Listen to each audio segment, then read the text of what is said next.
अभी मार्च का महीना है और इस टाइम अगर आपका कोई भी पौधा सूखा बेजान पड़ा हुआ है, पौधे में ना ही कोई ग्रोथ है और ना ही फ्लावरिंग है, तो इसके लिए बहुत ही ज़बरदस्त खाद के बारे में बताऊंगी। और ये बिल्कुल ऑर्गेनिक खाद है और ये बहुत ही ज़्यादा ताकतवर खाद है।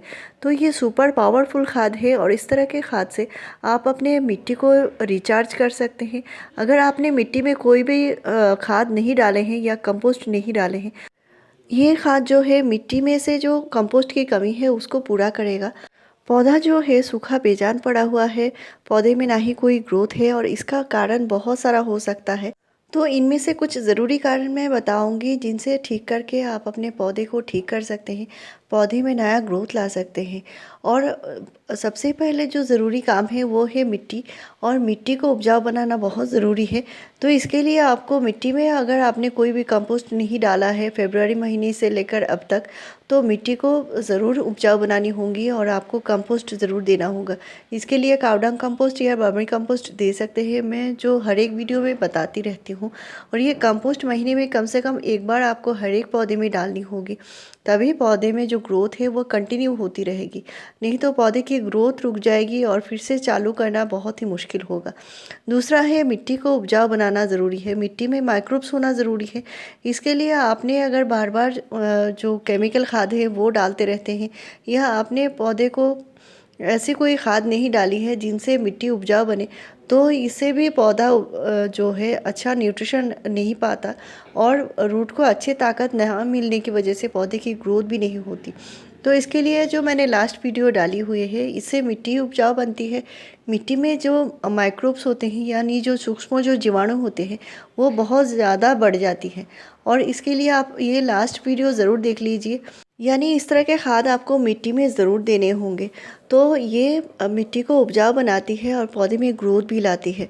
नेक्स्ट है आपके पौधे की मिट्टी अगर बहुत ज़्यादा हार्ड है तो भी पौधे की ग्रोथ नहीं होगी। आपने कितना सारा फर्टिलाइज़र डाल भी दिया होगा तो भी वो रूट को नहीं मिलेंगे। तो मिट्टी जो होनी चाहिए गार्डन सॉइल के साथ कम से कम 20% आपको सैंड मिलाना पड़ेगा और 30% आपको कंपोस्ट मिलाना पड़ेगा, तभी ये सही मिट्टी का रेशियो होगा। और इसमें आप अपने जितने सारे पौधे हैं, गुलाब हैं, गुड़हल हैं, सभी पौधे को लगा सकते हैं और उसी मिट्टी में जो है रूट अच्छे से चलेंगे भी, और जो भी खाद डालेंगे पौधा अच्छे से ले भी पाएगा। तो इस टाइम आप पौधे की रिपोर्टिंग कर सकते हैं, लेकिन रिपोर्टिंग के बाद पौधे को कम से कम 3 से 4 दिन के लिए शेड में रखिए। नेक्स्ट है पौधे में अगर कीड़े मकोड़े फंगस लगे हैं तो भी पौधा अच्छे से ग्रोथ नहीं कर पाएगा। तो मिट्टी में अगर कीड़े लगे हैं, फंगस लगे हैं तो भी पौधे में ग्रोथ नहीं होगी। इसके लिए कम से कम 15 डेज़ के गैप में एक बार मिट्टी में फंजीसाइड ज़रूर दे दीजिए। इसके लिए आपको 1 ग्राम फंजीसाइड लेना है और मिट्टी की हल्की गुड़ाई करके मिट्टी में डालना है। इसके बाद पानी भी डालना है। नहीं तो आप वुड ऐश का इस्तेमाल कर सकते हैं, जो लकड़ी की जो राख होती है वो भी फंगस को भगाती है, कीड़े मकोड़ों को भगाती है। इस पर मैंने जो वीडियो डाला हुआ है वो मैंने 2 दिन पहले वीडियो डाली हुई है, वो वीडियो जाकर देख सकते हैं। इससे प्लांट के कीड़े मकोड़े फंगस को आप भगा सकते हैं। नेक्स्ट है आपके मिट्टी की अगर पीएच बैलेंस नहीं है तो भी पौधे में ग्रोथ नहीं होगी, और ये एक बहुत बड़ा कारण हो सकता है। जैसे गुड़हल है, गुलाब है, उस तरह के पौधे को एसिडिक मिट्टी चाहिए। हल्के एसिडिक मिट्टी में ही ये अच्छे से ग्रोथ भी करते हैं और फ्लावरिंग भी करते हैं।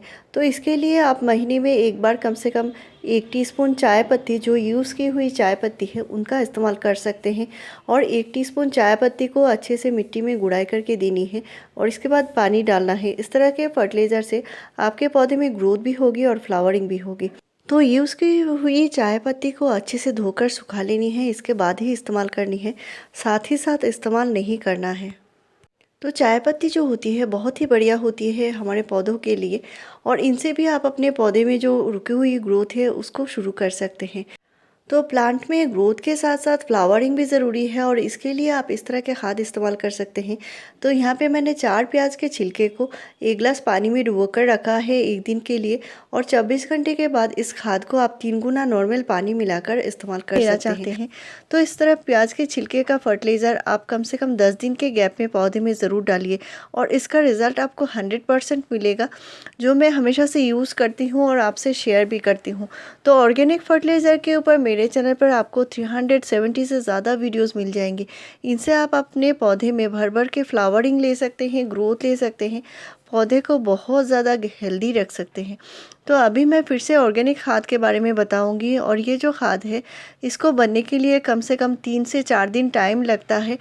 और ये जो चीज़ है ये बहुत ही चमत्कारी चीज़ है, आप सभी के घर में मौजूद भी होगा। तो ये है बेसन, जो घर में हम बेसन यूज़ करते हैं, और ये यही बेसन है। तो कभी कभी अगर क्या होता है बेसन में कीड़े लग जाते हैं, हम फेंक दिया करते हैं, उस बेसन का भी आप इस्तेमाल कर सकते हैं। तो यहाँ पे मेरे पास फ्रेश बेसन है, तो मैंने 2 टीस्पून बेसन लिया है, और साथ में मैंने 1 मुट्ठी गोबर की खाद लिया है। तो आपके पास गोबर की खाद है या वर्मी कंपोस्ट है, दोनों में से कोई भी आप इस्तेमाल कर सकते हैं। और ये जो खाद है बहुत ही चमत्कारी खाद है, तो आप कभी भी इसको पौधे में इस्तेमाल कर सकते हैं, और जितने सारे आपके प्लांट्स हैं सभी में दे सकते हैं। साथ में मैंने जो लिया है ये है सरसों खली।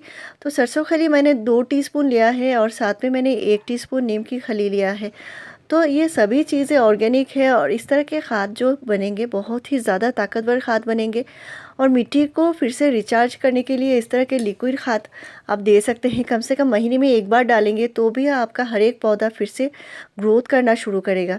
तो यहाँ पे मैंने जो लिया है ये है गुड़, और ½ टीस्पून मैंने गुड़ लिया है।